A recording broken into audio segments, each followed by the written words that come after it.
Assalamualaikum warahmatullahi wabarakatuh. Perkenalkan, saya Mariana Hasibatul Afanah dari kelas Biologi B. Di sini saya akan menjelaskan mengenai perihal zuhud dan gaya hidup minimalis dalam Islam.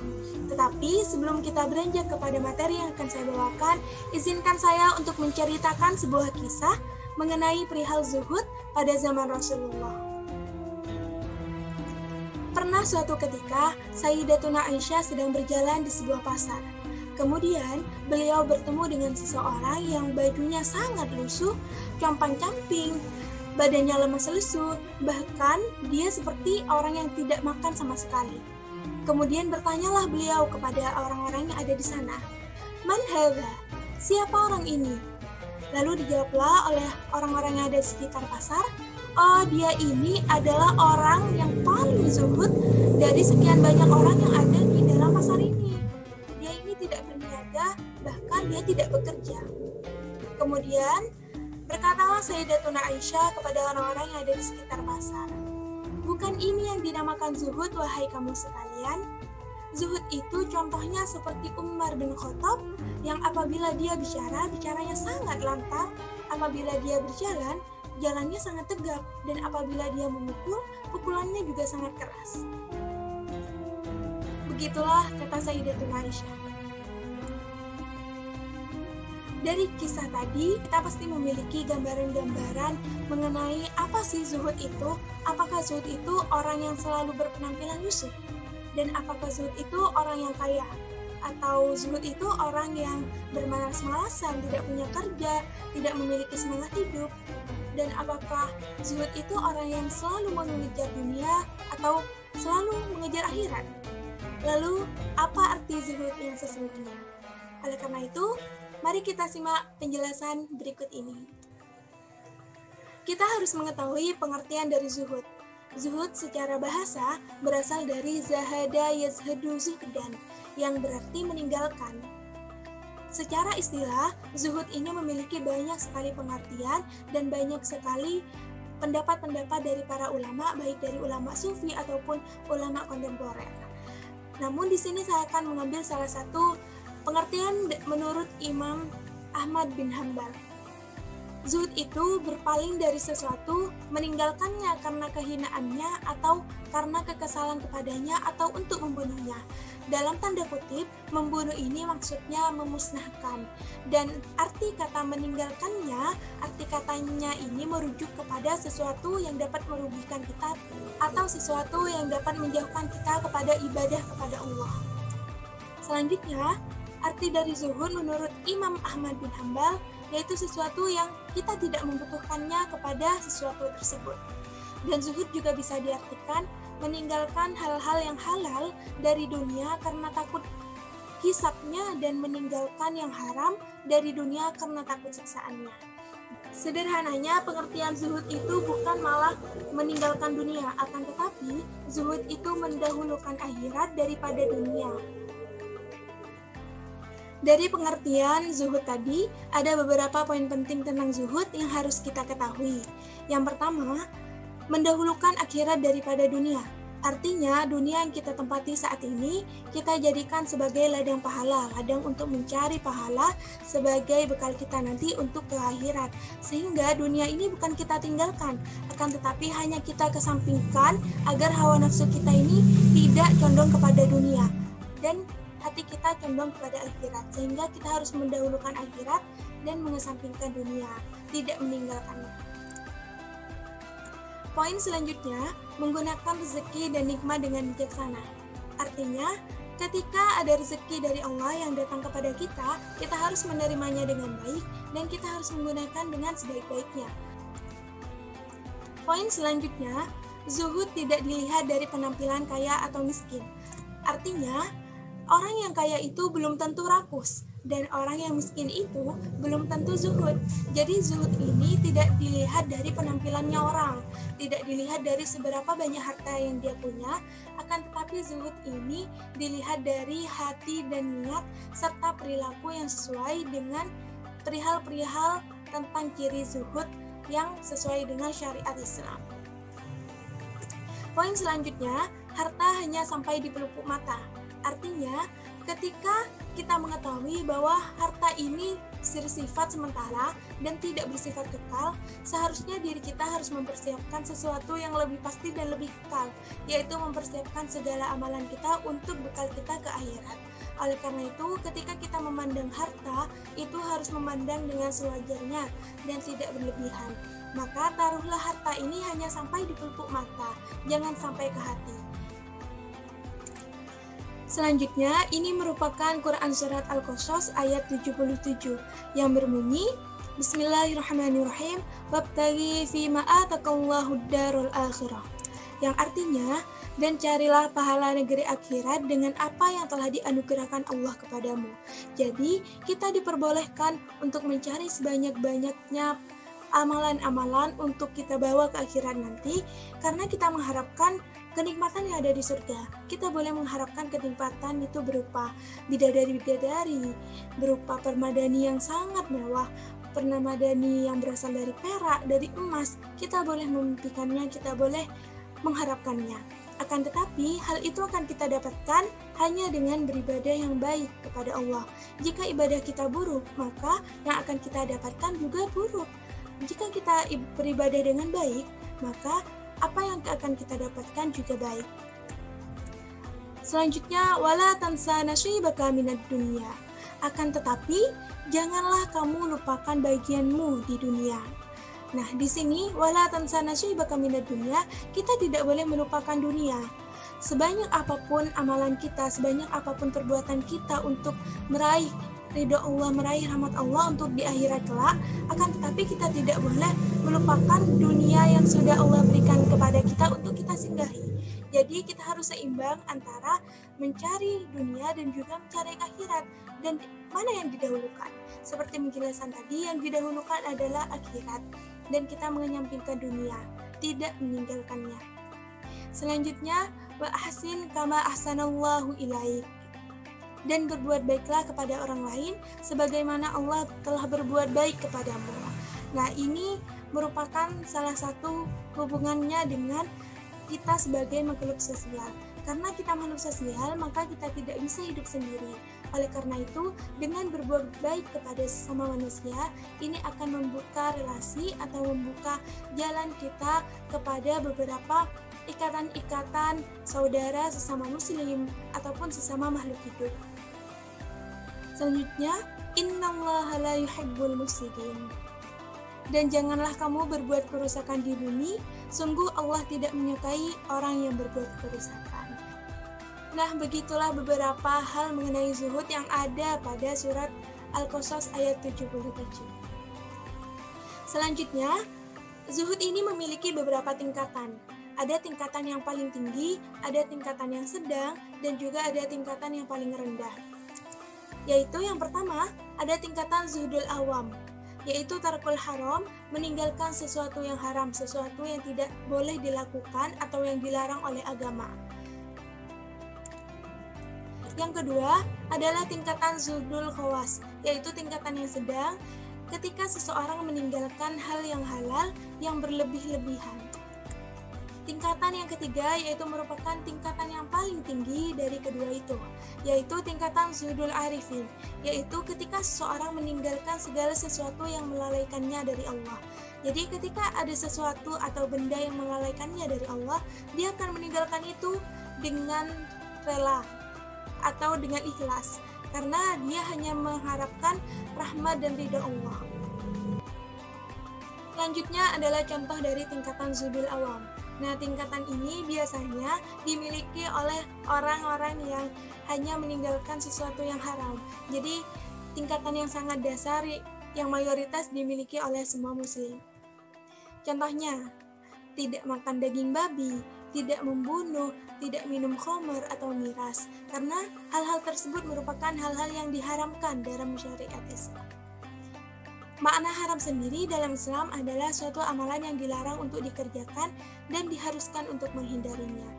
Maka jika ada seseorang yang sudah menghindari hal-hal haram yang diharamkan oleh syariat Islam, yang diharamkan dalam agama Islam, maka orang tersebut juga termasuk orang yang zuhud. Akan tetapi, zuhudnya termasuk dalam tingkatan zuhudul awam, yaitu zuhud yang paling dasar. Selanjutnya, contoh dari zuhdul khawas, yaitu tingkatan yang sedang. Ketika seseorang menghindari sesuatu yang halal tapi berlebihan. Contohnya, ada rumah terbuat dari emas semuanya, ada sepatu yang dilapisi emas, ada piring, ada makanan yang bahkan dilapisi emas yang bisa dimakan, dan harganya itu bisa mencapai ratusan miliar, ratusan juta. Nah, harga-harga yang mahal ini menunjukkan bahwa sesuatu yang mewah ini hanya untuk sesuatu yang kecil. Oleh karena itu, ketika fungsinya sangat kecil akan tetapi berharga mahal, dia lebih memilih memakai sesuatu yang fungsinya sama akan tetapi memiliki harga yang sewajarnya atau harga yang lebih murah. Oleh karena itu, dia berusaha untuk hidup sederhana tanpa membeli sesuatu yang tidak perlu. Sebagaimana dalam Quran Surat Al-A'raf ayat 31 yang memiliki arti, "Wahai anak cucu Adam, pakailah pakaianmu yang bagus pada setiap memasuki masjid. Makan dan minumlah, tetapi jangan berlebihan. Sungguh Allah tidak menyukai orang yang berlebih-lebihan."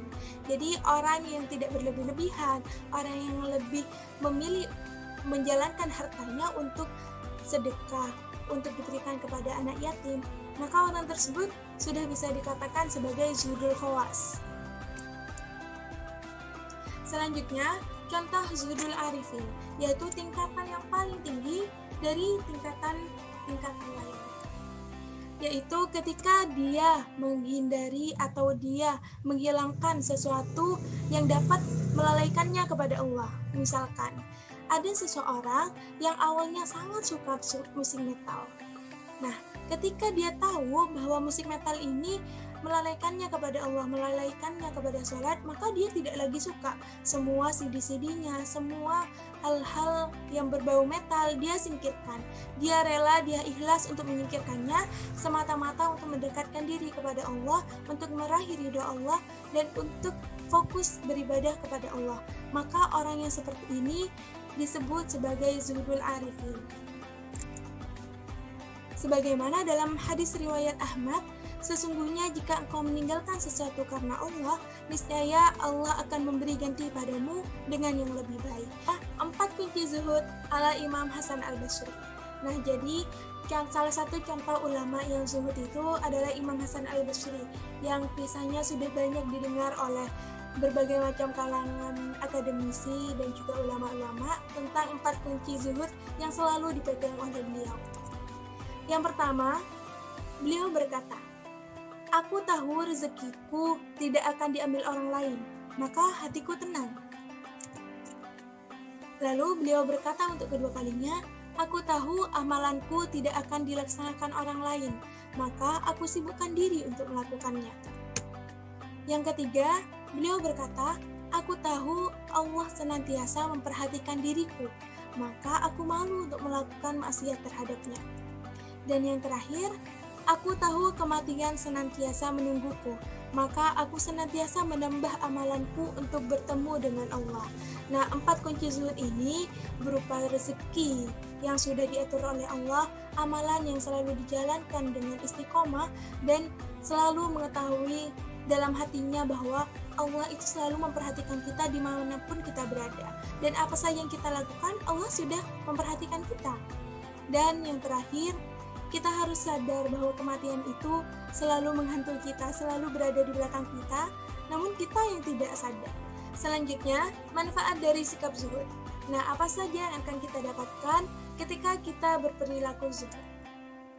Yang pertama, kita akan dihormati dan disegani. Karena orang yang bersikap zuhud itu biasanya segala sesuatu yang dilakukannya itu merupakan teladan. Karena dia selalu berteladan kepada apa yang telah diajarkan oleh Rasulullah, selalu berteladan kepada Al-Quran, sehingga ketika melakukan sesuatu atau aktivitas dalam kegiatan sehari-hari, itu sangat tenang dijalankannya, sehingga orang-orang yang di sekitarnya akan menghormatinya dan juga menyegani orang tersebut. Selanjutnya, orang yang bersikap zuhud akan mulia di sisi Allah, karena Allah sangat menyukai orang-orang yang mendahulukannya daripada mendahulukan dunia.